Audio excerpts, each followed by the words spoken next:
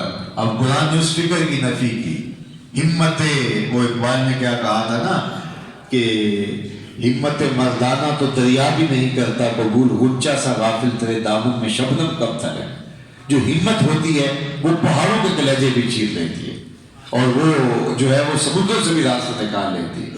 اور پھر جس کو ہمت کا جو ہے وہ کوہی گراں میرے رب نے بنایا ہو، اور اللہ نے اپنی تائید کا دست قدرت جس کی پشت پہ رکھا ہو، کیا یہ دولت کے انبار، یبو جہل، یبو لہب، یہ بڑے بڑے سرداران قریش اور ان کی محنت اور ان کے جتھے اور ان کی کوششیں اور ان کا سرمایہ اور ان کی جو ہے وہ بھاری بھرکم شخصیتوں کا روپ، کیا اس قافلہ عشق و محبت کو روک سکتا ہے؟ کہا نہیں۔ اَيَحْسَبُ أَن لَّن يَقْدِرَ عَلَيْهِ أَحَدٌ، کہ آدمی یہ سمجھتا کہ ہرگز پر کوئی قدرت نہیں پائے گا۔ يَقُولُ أَهْلَكْتُ مَالًا لُبَدًا، وہ کہتا ہے کہ میں نے اس پر ڈھیروں مال ختم کر دیا، میں نے اتنے پیسے لگا دیے، میں اس تحریک کو دبا دوں گا، لوگوں کو خریدا، لوگوں کو مارا، اور کیا کیا تکلیفیں حضور کے ماننے والوں کو نہیں پہنچائیں گے۔ حضرت سمیہ کو شہید کیا گیا، اسلام کی پہلی شہیدہ جس کا خون مکے کی گلیوں میں بہا اور ریت میں جذب ہوا، وہ حضرت عمار ابن یاسر کی والدہ حضرت سمیہ تھی۔ حضرت یاسر کو شہید کیا گیا، حضرت عمار کے والد گرامی کو، اور حضرت عمار ابن یاسر کو بھی جو ہے وہ ظلم و جبر کا شکار کیا گیا۔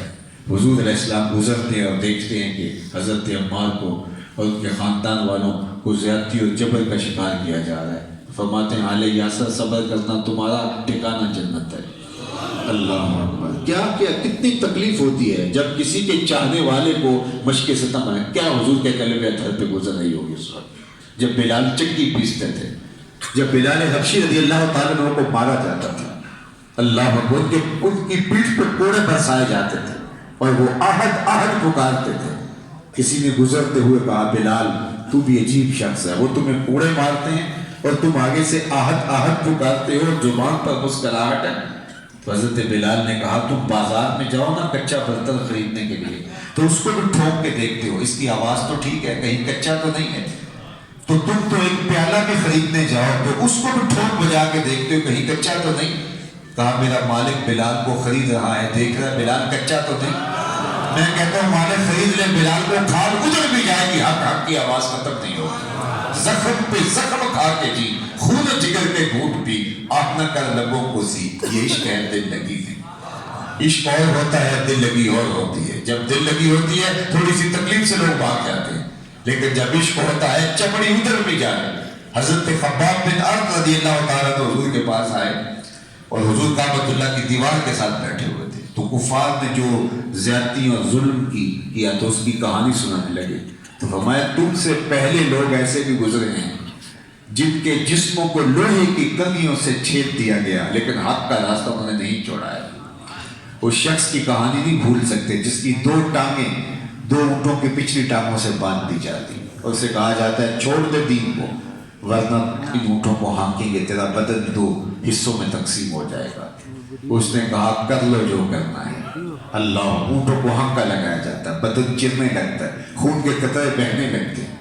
ہمیں تاریخ بتاتی ہے جب تک سانس چلتی رہی، زبان بولتی رہی، زبان پہ لفظ یہی تھے فزت برب الکعبہ، فزت برب الکعبہ، کعبے کے رب کی قسم زندگی کی بازی جیت گیا ہوں۔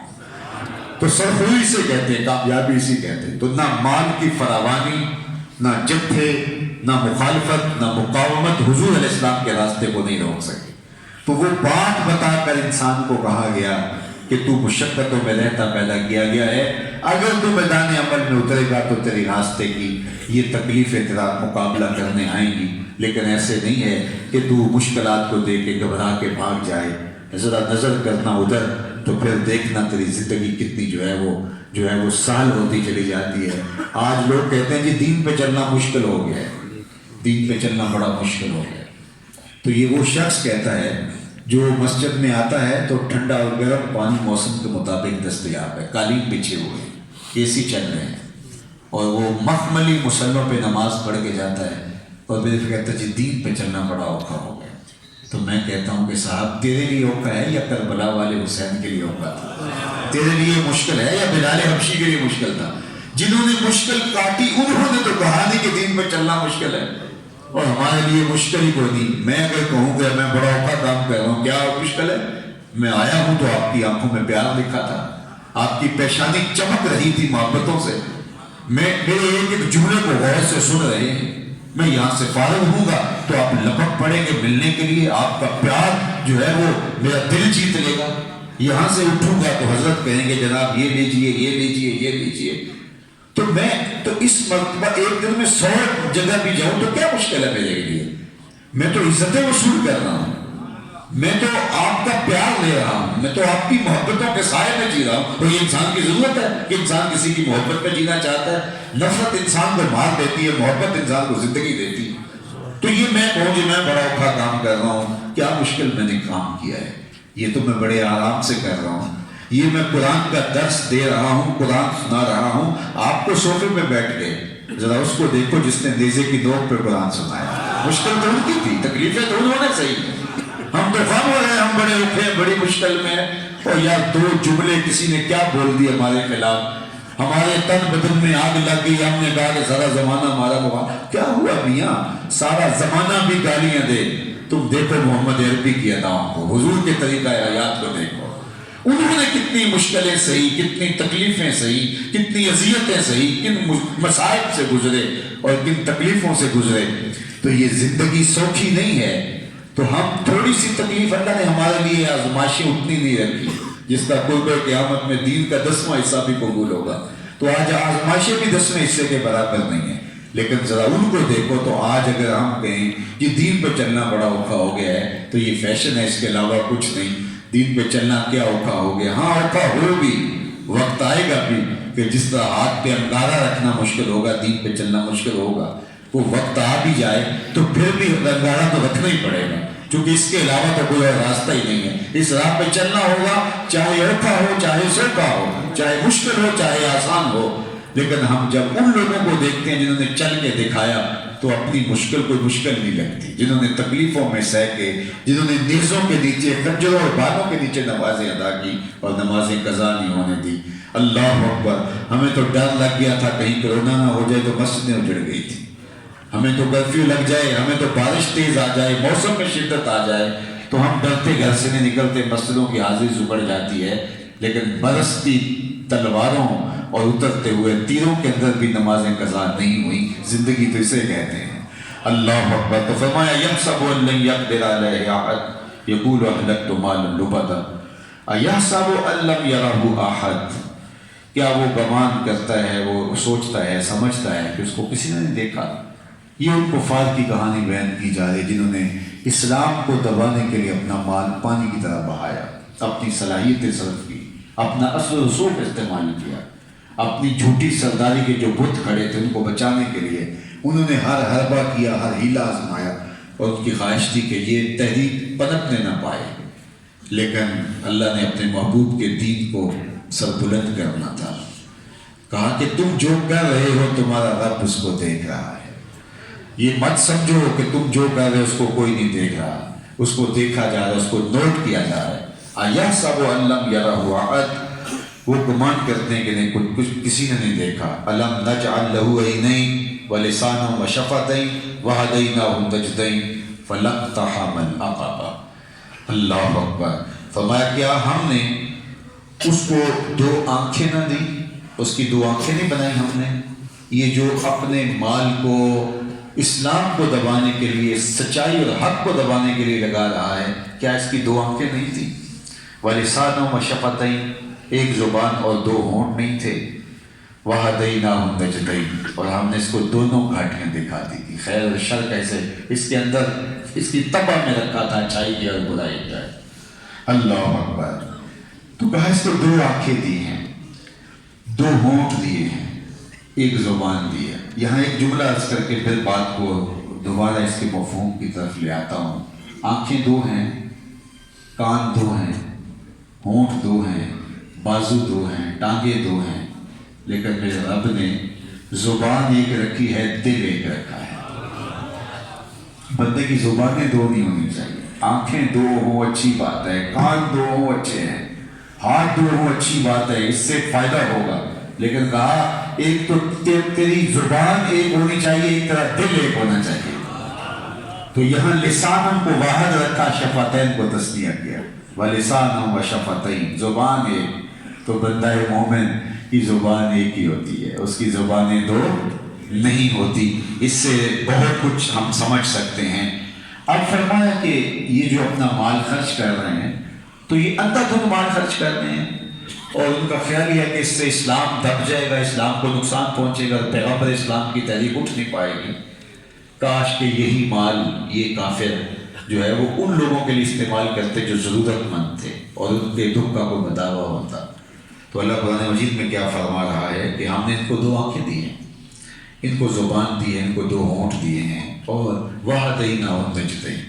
اچھائی کیا ہے، برائی کیا ہے، ہم نے دونوں ان کو دکھا دی. بعض نے وَهَدَيْنَاهُ النَّجْدَيْنِ سے مراد ماں کی چھاتیاں مراد لی کہ بچہ جب پیدا ہوتا ہے تو ابھی ذکر ہوا کہ وہ بولنا آ کے سیکھتا ہے، چلنا آ کے سیکھتا ہے، دیکھتا ہے، پہچانتا بعد میں، سنتا ہے، سمجھنے لگتا ہے بعد میں. ساری چیزیں یہاں آ کے سیکھتا ہے، لیکن ماں کی چھاتی سے دودھ کیسے نچوڑنا ہے یہ نرو سکھا کے بھیجتا ہے اسے.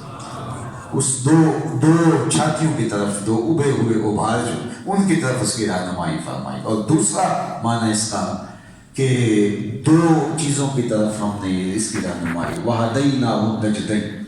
خیر کیا ہے، شر کیا ہے، یہ انسان کی طبع میں رکھا، انسان کی فطرت میں رکھا. انسان کو پتہ ہے.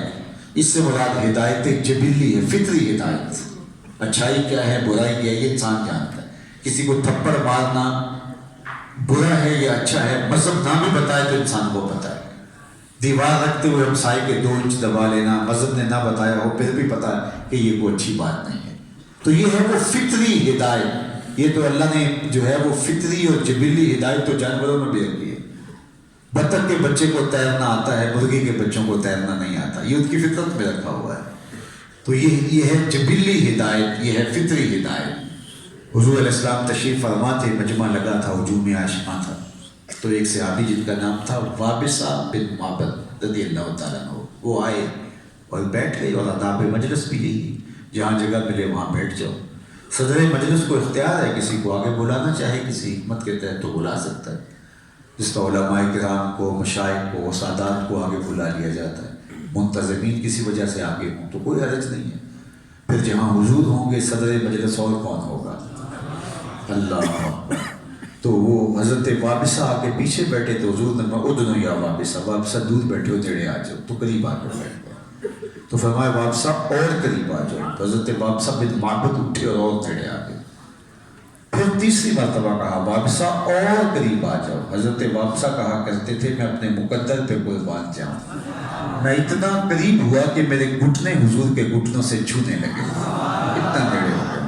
جب اتنا نیڑے ہو گیا تو حضور نے مجھے کہا وابصہ کوئی سوال پوچھنے آئے ہو؟ میں نے کہا جی حضور سوال پوچھنے آیا. کہا جو پوچھنے آئے ہو پوچھو گے یا بتاؤں کیا پوچھنے آئے ہو؟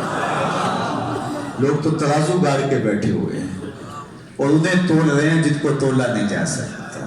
ڈٹھے برق قرآن دے بول سارے، تیری شان جیا نہیں کوئی اور ڈٹھا، تیری شان دا کرے مقابلہ جڑا انہوں عاشقاں اصلی چوٹ ڈٹھا. کوئی نور آکھے کوئی بشر آکھے، پیدا رات دنے اے وہ شور ڈٹھا. اللہ والے گل مکا دیتی تساں اور ڈٹھا ساں اور ڈٹھا. تم نے حلیمہ کی بکریوں کے پیچھے پیچھے دیکھا ہے، سدرہ پر جبریل کے آگے آگے نہیں دیکھا. تو کہا کہ وابصہ بتاؤ جو پوچھنا چاہتے ہو تم پوچھو گے یا میں بتا دوں کیا پوچھنا چاہتے ہو؟ انہوں نے کہا حضور اگر آپ بتا دیں پھر تو کمال ہو جائے. فرمایا تم خیر اور شر کے بارے پوچھنے آئے، اچھائی کیا ہوتی ہے اور برائی کیا ہوتی ہے، یہ تمہارا سوال ہے. جی حضور یہی سوال تھا میرا. کہا یہ سوال تم لے کر آئے تو میں نے بتا دیا، اب اس کا جواب مجھ سے لینا ہے یا اپنے آپ سے لینا ہے؟ تو اس کی حضور اگر جواب آتا ہوتا تو سوال ہی کیسے بنتا؟ تو یہ 3 انگلیاں جوڑی حضور نے، یہ 3 انگلیاں فَضَرَبَ عَلَىٰ صَدْرِهِ. اور حضور نے دل والی جگہ پہ سینے پر ان انگلیوں کو مارا اور فرمایا اس تفت قلبک، یہ اندر مفتی بیٹھا اسے ہی پوچھ لے، یہ بتا دے گا خیر کیا ہے شر کیا ہے۔ جو ہم کرتے ہیں ہم اندر سے فتویٰ لے۔ اقبال نے کہا تھا نا کہ اپنے دل سے پوچھ، ملا سے نہ پوچھ۔ کچھ فتوے اندر سے مانگے جاتے ہیں، اندر سے لیے جاتے ہیں، اندر کیا کہہ رہا ہے۔ اللہ اکبر۔ تو وہ جبلی ہدایت ہے، وہ فطری ہدایت ہے جو اللہ نے مرغی کو بھی ودیت کی ہے، جو جانوروں کو بھی ودیت کی ہے۔ دنیا کے اوپر دو مخلوقیں ایسی ہیں جو اپنا غلہ جمع کرتی ہیں، ایک انسان اور ایک چیونٹی۔ اس کے علاوہ جتنی بھی مخلوقات ہیں وہ کوئی غلہ جمع نہیں کرتے، ان کا کوئی سٹور نہیں ہوتا۔ صبح اٹھتے ہیں اور ان کو پتہ بھی نہیں ہوتا جانا کدھر ہے، جدھر منہ اٹھائے چل پڑے۔ بند توکل پچھی اڑتے، خرچ نہ پلے زیرا ہو، کوئی ان کا ٹھیا نہیں ہوتا، کوئی وہ جگہ نہیں ہوتی، ایسے اڑان بھری۔ لیکن حضور نے فرمایا اگر اللہ پر توکل کرنے کا جو حق اگر تم بھی ادا کرو، تمہیں ایسے رزق دے جیسے پرندوں کو دیتا ہے۔ لیکن ہمیں حوصلہ ہی نہیں پڑتا، ہمیں حوصلہ ہی نہیں پڑتا۔ وہ کسی نے کہا تھا نا کہ اگر بسم اللہ شریف پڑھ کے دریا سے گزرو گے تو دریا راستہ دے دے گا۔ تو وہ ایک آدمی روز پیسے خرچ کرتا تھا تو وہ یوں گزرنے لگا۔ ایک دن اس نے حضرت کو نذرانہ پیش کیا تو کہا کہ تم اتنے امیر کیسے ہو؟ کہا آپ نے بتایا ہوا نسخہ ہے کہ دریا راستہ دے دیتا ہے، میں تو کشتی کا خرچہ بچ جاتا ہے۔ اس نے کہا واقعہ تھا؟ کہا حضرت آپ نے تو بتایا تھا۔ کہا چلو مجھے بھی لے چلو۔ تو جب دریا کنارے اترنے لگے تو کہا ذرا میرے کمر میں رسی ڈال لینا، ڈوبنے لگوں گا تو کھینچ بھی لینا۔ تو جب تیقن یہ نہیں ہوگا تو پھر ہم کہتے ہیں اچھا واقعی؟ تو کہا اگر تم اللہ پر توکل کرنے کا حق ادا کرو تو وہ تمہیں ایسے رزق دے جیسے پرندوں کو دیتا ہے۔ تو کوئی پرندہ جمع نہیں کرتا۔ یہ شیر کتنا روز ناشتہ کرتا ہے؟ اتنا تو ہم پوری شادی پہ جو ہے وہ چھوٹی موٹی شادی پہ جتنا وہ ناشتے میں لے جاتا ہے، لیکن اس نے کبھی سٹور نہیں کیا ہوتا۔ اللہ صبح اٹھتا ہے، اللہ اس شیر کو بھی رزق دے دیتا ہے۔ ایک پرندہ ہے ہنس، ہنس کا نام آپ نے سنا؟ ہر شے کی الگ غذا ہے، شیر گوشت کھاتا ہے، کوئی چارہ کھاتا ہے، یہ موتی کھاتا ہے، وہ بھی سچے موتی۔ اور ہم پنساری کے پاس جائیں تو تولو اور ماشوں میں نہ ملے، اور اس کو روز پیٹ بھر کے کھانے کے لیے ملتے ہیں۔ اور دنیا کے اوپر ایک ہنس نہیں، لاکھوں کروڑوں ہنس ہیں، روزانہ صبح و شام دوپہر پیٹ بھر کے سچے موتی کھانے کو ملتے ہیں۔ یار جس نے موتی کھانے ہو رب اسے بھی دیتا ہے، کیا بات ہے۔ اور یہاں مجھے ایک شعر بھی یاد آیا، میاں صاحب فرماتے چوگ جنہ دی موتی ہوئے کدی نہیں چوگ دے دانے، چوگ جنہ دی موتی ہوئے کدی نہیں چوگ دے دانے۔ تو جو موتی کھاتے ہوتے ہیں وہ دانے تو نہیں لیتے۔ اللہ اکبر۔ تو آج کہتے ہیں جی لیڈر کوئی نہیں ہے، اور جنہوں نے موتی دیکھے ہوئے تو پھر کیا کریں؟ اب وہ بیچارے دربدری ہوں گے، اور کیا ہے۔ ایسا تو نہیں ہے کہ وہ کسی کو اٹھا کے بطور ہما اپنے سر کے اوپر اٹھا لیں گے، ایسا تو نہیں ہے۔ اللہ اکبر۔ تو ارشاد فرمایا۔ اچھا میں بات کرنے لگا تھا کہ دو مخلوقیں جو اپنا غلہ جمع کرتی ہیں، ایک انسان اور دوسرا یہ چیونٹی۔ اس کے علاوہ کوئی مخلوق اپنا غلہ جمع نہیں کرتی۔ وَهَدَيْنَاهُ النَّجْدَيْنِ۔ اللہ اکبر۔ یہ چھوٹے چھوٹے ذرے اٹھا کے اپنے بل میں لے جاتی ہے، اور اس کو کبھی گندم کا دانہ مل جائے تو 5-4 چیونٹیاں مل کے اس کو اٹھا کے لے جاتی ہیں۔ اور جو گندم کا دانہ ہے، دیہاتوں میں رہنے والوں سے پوچھئے، یہ ویسے بھی پڑا ہو تو اگ جاتا ہے، اب بل میں پڑا ہوگا اور مٹی ہے تو وہاں کیوں نہیں اگے گا؟ تو چیونٹی جب اس کو لے کے جاتی ہے، اس کو پھاڑ کے 2 حصوں میں تقسیم کرتی ہے، اس کو پتہ ہے یہ اگ جائے گا۔ تو یہ چیونٹی کو کس نے بتایا کہ اگر یوں ہی پڑا رہے گا تو اگ جائے گا، اس کو پھاڑنا ہے۔ وَهَدَيْنَاهُ النَّجْدَيْنِ۔ یہ رب ہے جس نے سینوں کے اندر ہدایت کے چراغ روشن کر رہے تھے، وہ تو چیونٹیوں کو شعور دیا ہے، انسان تو اشرف المخلوقات ہے۔ تو یہ اندھا ہو جائے خود تو الگ بات ہے، ورنہ میرے رب نے انسان کو شعور کے دودھ سے مالا مال رکھا ہے۔ ہاں یہ شعور کافی نہیں ہے نجات کے لیے، پیغمبروں کی چوکھٹ پہ آنا پڑے گا اور ہدایت آسمانی کو اختیار کر کے اپنے باطن کو سنوارنا پڑے گا۔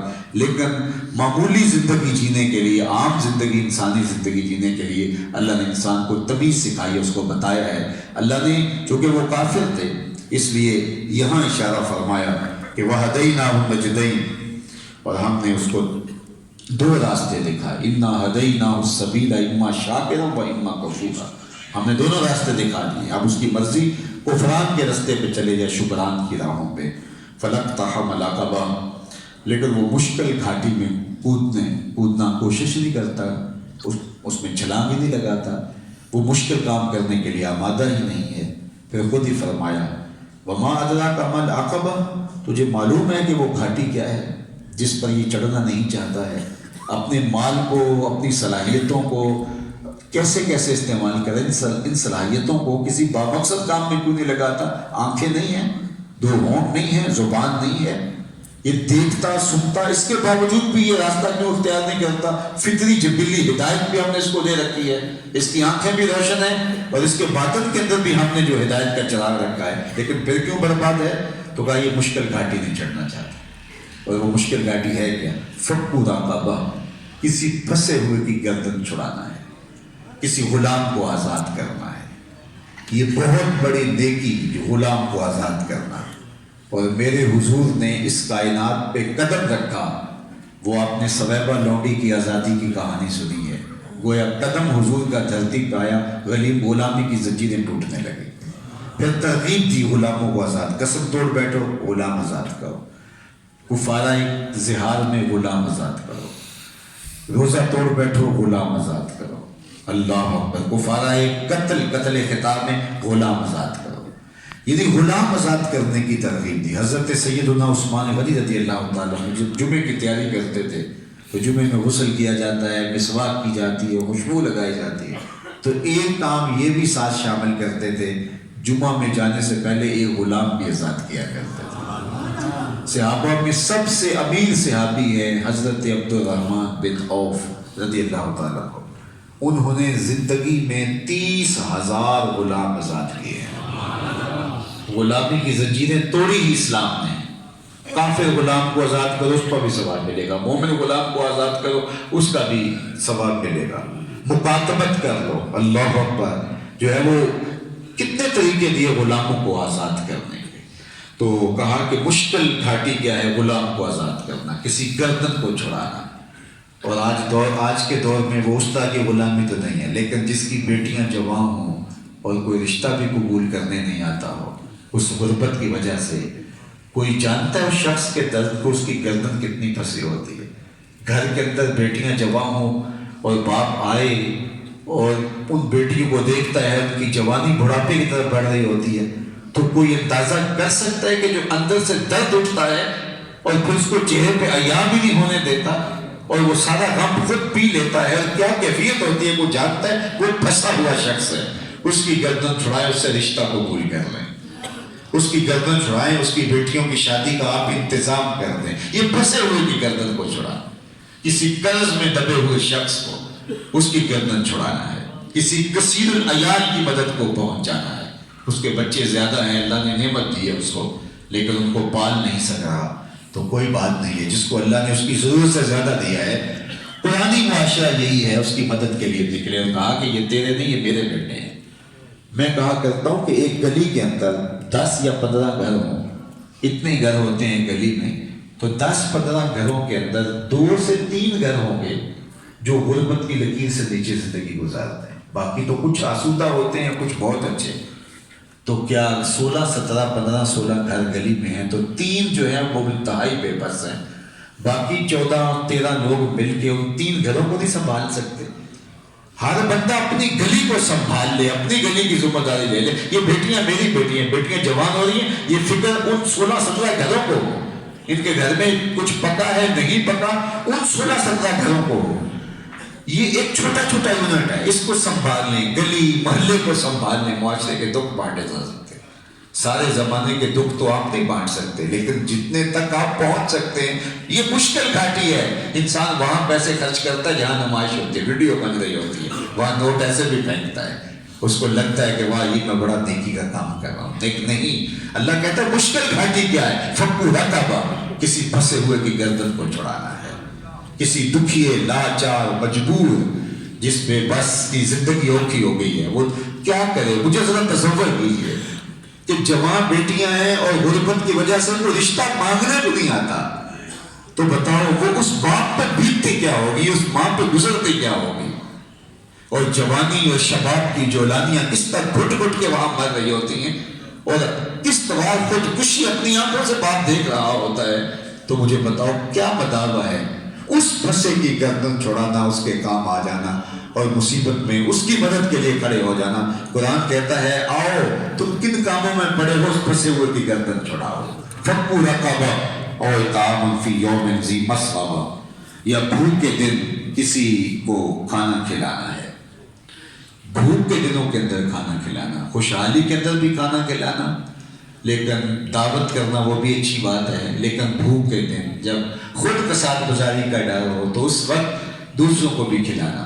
نیم نانے اگر خود مرد خدا بزل درویشاں خدا نانے دیگر۔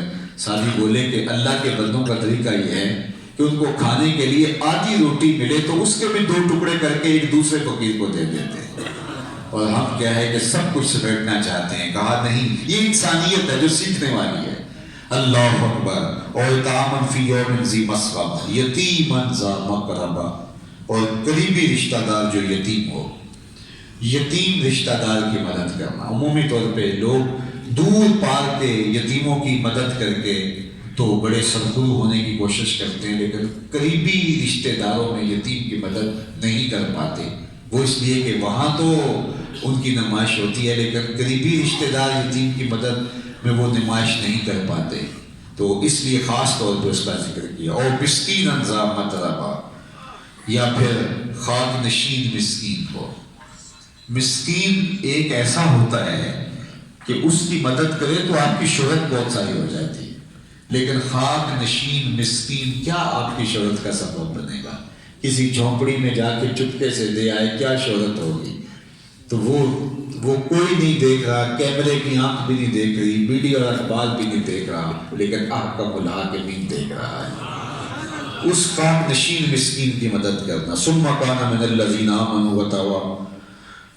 وتواصوا بالصبر وتواصوا بالمرحمہ، اور پھر یہ ان میں سے جو ایمان لائے اور انہوں نے آپس میں صبر کی، نصیحتیں کی اور آپس میں مہربانی کی تاکیدیں فرمائیں، وہ لوگ خوش نصیب ہیں جو ایمان لائے۔ سب سے قیمتی سرمایہ اس دنیا پر، سب سے بڑی دولت اور سب سے بڑی نعمت دولت ایمان، سب سے اہم دولت جو کسی کو دی گئی ہے۔ اگر کوئی شخص ہواؤں میں جھولتا ہے، چرخ پہ جھولتا ہے، ہواؤں میں اڑتا ہے، دنیا کی ساری آسودگیاں اس کے قدموں میں ہیں، معاشرے میں اس کا ایک خاص مقام ہے، لیکن اس کے پاس ایمان کی دولت نہیں تو کوڑی مل نہیں ہے۔ اور اگر کسی کے پاس نہ دولت دنیا ہے، نہ اسے کوئی پہچانتا ہے، نہ اسے کوئی جانتا ہے، تلخ زندگی ہے، لیکن سینے میں ایمان کا چراغاں ہے، خوش بخت انسان ہے۔ حضور نے فرمایا کہ میرے دوستوں میں قابل شخص وہ ہے، قابل قدر شخص وہ ہے کہ جس کے پاس سامان دنیا تھوڑا ہے اور نمازیں زیادہ ہیں۔ حضور نے ذکر فرمایا کہ اس کے پاس سامان دنیا بہت تھوڑا ہے لیکن نمازوں کی کثرت ہے، اور پھر فرمایا کہ جب وہ چلتا ہے تو اس کی طرف اشارہ بھی نہیں ہوتا، یعنی وہ ایسا شخص نہیں ہے کہ کوئی معروف ہو، وہ آیا نہیں آیا کسی کو پتہ بھی نہیں چلتا، نمازی مسجد میں چپکے سے نماز پڑھ کے چلا گیا۔ اور پھر فرمایا حضور نے ثم نقض بیدہ، پھر حضور نے ہاتھ سے چٹکی بجائی، پھر فرمایا اس کو موت بھی ایسے آئی، اس کو موت بھی ایسے آئی۔ پھر فرمایا قلت بواکیہ، اس کو رونے والی بھی تھوڑی ہی تھی، اس کو رونے والے بھی زیادہ نہیں تھے۔ اور پھر فرمایا کہ اس کا جو وراثت کا سامان نکلا وہ بھی بہت تھوڑا نکلا۔ فرمایا کہ میرے قابل رشک دوستوں کو دیکھنا ہو تو یہ اس کا جنازہ جا رہا، ساری دنیا تیری محبت میں ہار کے، وہ جا رہا ہے کوئی شب غم گزار کے۔ تو کہا میرے دوستوں میں قابل رشک دوست وہ ہے کہ جس کی نمازیں زیادہ ہیں اور جس کا سامان دنیا تھوڑا ہے، لوگ اسے جانتے بھی نہیں۔ اللہ اکبر، کی ہویا جے دنیا اتنا ٹر کے نال خاموشی۔ تو یہ ایسے لوگ ہیں۔ تو فرمایا کہ وہ لوگ جو ایمان لائے وتواصوا بالصبر وتواصوا بالمرحمہ۔ اب وقت چونکہ زیادہ ہو گیا، ورنہ یہ عمود ہے اس پوری صورت کا کہ معاشرہ جو ہے وہ 2 حصوں میں ہے۔ ایک معاشرہ وہ ہوتا ہے جو پریشان حال ہوتا ہے، اور ایک معاشرہ ہوتا ہے، معاشرے کا حصہ ہوتا ہے جو آسودہ ہوتا ہے، ایک غربت میں اور ایک امارت میں۔ ایک مظلوم لوگ اور ایک ان کی مدد کرنے کی صلاحیت رکھنے والے لوگ، جاہل لوگ اور علماء، یعنی معاشرہ دو طرح کا ہے۔ اب دونوں کی ذمہ داریاں میں جو غریب ہے، جو بیمار ہے، اس کو کیا کہا کہ تو صبر کے دامن کو نہیں چھوڑنا، اور جو دولت مند ہے اور جو ڈاکٹر ہے، جو معالج ہے، اس کو کیا کہا وتواصوا بالمرحمہ، تو رحمت کے دامن کو نہیں چھوڑنا۔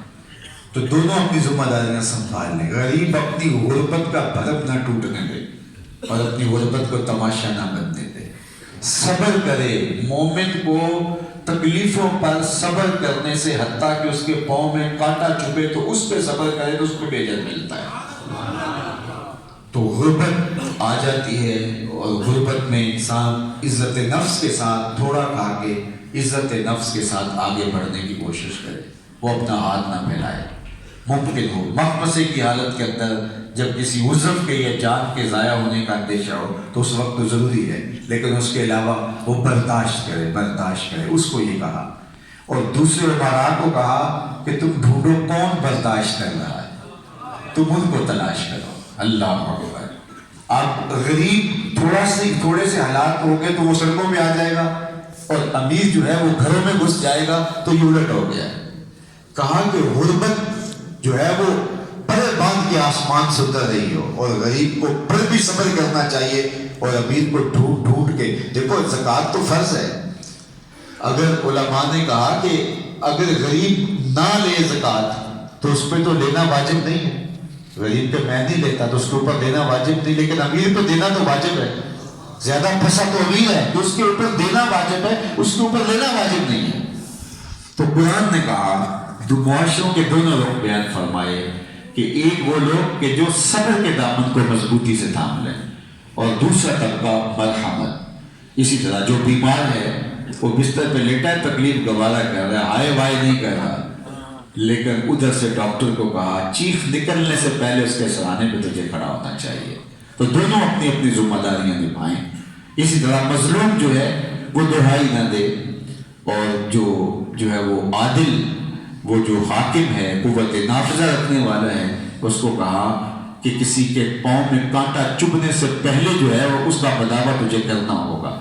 اور یہ جناب عمر کی سیرت رضی اللہ تعالیٰ عنہ کی دیکھ لیجئے، اللہ اکبر، راتوں میں گشت کرتے ہیں، دیکھتے تھے کوئی آنکھ پر نم نہ ہو، مفلسی کا کسی گھر میں ماتم نہ ہو، اور یوں اپنی ذمہ داری کو نبھاتے تھے۔ تو یہ معاشرہ جو ہے ایک تو صبر کے دامن کو تھام لے، جو تکلیفوں میں ہو وہ صبر کرے، اور جن پر اللہ نے کرم نوازی کی ہو وہ مرحمت کا مزاج، وہ رحم کا مزاج، اور اس کی صرف خود عمل نہیں، اس کا تواصو، یعنی یہ نہیں ہے کہ خود صبر کر کے بیٹھ جائے، لوگوں کو تلقین کرے صبر کی، اس کی وصیت کرے، اور اس کا خود یہ نہیں ہے کہ جو ہے وہ رحم کرے اور لوگوں کی ضرورت کو پورا کرے، وہ اپنے ہم خیال لوگوں کو، اپنے جو ہے وہ لیول کے لوگوں کو، اس طبقے کو متوجہ کرے کہ جناب یہ دیکھو مصیبت میں پھنسے ہیں تو آؤ ان کی مدد کرنے چلے۔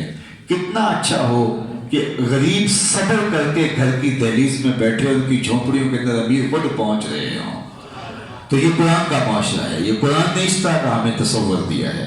اولئک اصحاب المیمنہ، کہا یہی لوگ دائیں ہاتھ والے، یہی دائیں طرف والے، یہی اصحاب میمنہ ہیں، وہ لوگ جو اس طرح زندگی، ایمان کا نور، مرحمت کا مزاج، تکلیف آئی ہے تو صبر۔